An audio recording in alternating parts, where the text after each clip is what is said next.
How much contradiction does the Charter of the United Nations and Islam have?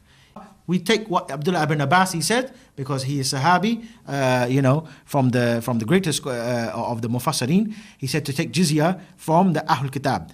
Completely contradicts, my dear brothers, the articles of the United Nations. Article 2, paragraph 1 says the organization is based on principle of sovereignty and of equality to all of its members.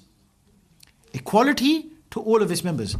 Is there such a thing in Islam? Is there equality of faith? If we look to one hadith of Rasulullah sallallahu alaihi wasallam, on the authority of Abu Huraira, Sahih Muslim. So no Sunni Muslim can really argue against Sahih Muslim or Sahih Bukhari. Rasulullah said, don't greet the Jews and the Christians before they greet you, and when you meet any of them on the roads, force them to go on the narrow side of it. And Imam Malik, he said the same thing as well.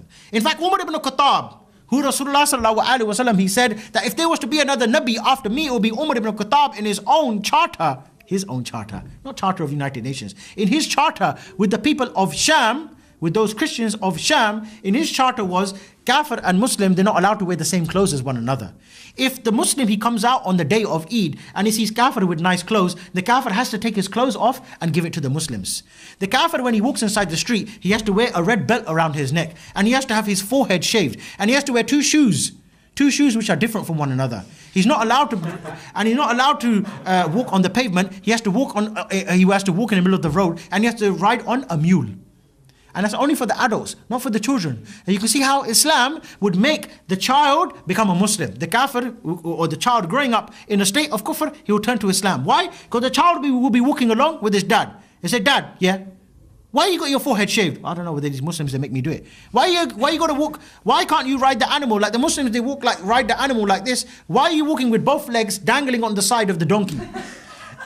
Why is it every time the Muslim comes to you, he asks you for your clothes, you give it? Why is it every time he tells you to get down from the horse, you have to take it? And not only that, he said the kuffar, they can have their churches. They can have their churches, but they're not allowed to ring the bell. And if a Muslim, he's walking by, let's say for example, a Muslim's been on Edgware Road for example. He's had some nice shisha, some nice steak, no hubble bubble, we don't deal with anything like that. And he's walking along and he's rubbing his belly and he's like, oh man, I don't want to upset my wife tonight. What he can do, he can go to the church, knock on the door, John, let me in. Okay, no problem. John has to put up Abdul Ghafoor for the night. Abdul Ghafoor with his big belly, having his nice kebab, John has to open up the church and he has to go there and sleep there nice and comfortable and say, all right, John, thank you, and then carry on going early in the morning. Which wife is going to live with John under that type of circumstances? What kind of honoring is this for me to live with John and Abdul Ghafoor comes every Friday night and sleeps in our bed as well? Of course. Because sunnah is to look after the guest, isn't it? I can't make you sleep on my floor if you can't. You're a Muslim, by the way. So what about when Abdul Ghafoor goes to John's house? John, sleep on the floor, and I'll sleep on the bed. What's going to happen? Tracy's going to be on the floor thinking, my husband, he's got a forehead shaved, and this one, look at this one, Khatab, mashallah. Which one's more attractive? We're not gay, but I'm just saying. A man with his forehead shaved and one belt around his neck and two different colored shoes, or Amir Khattab.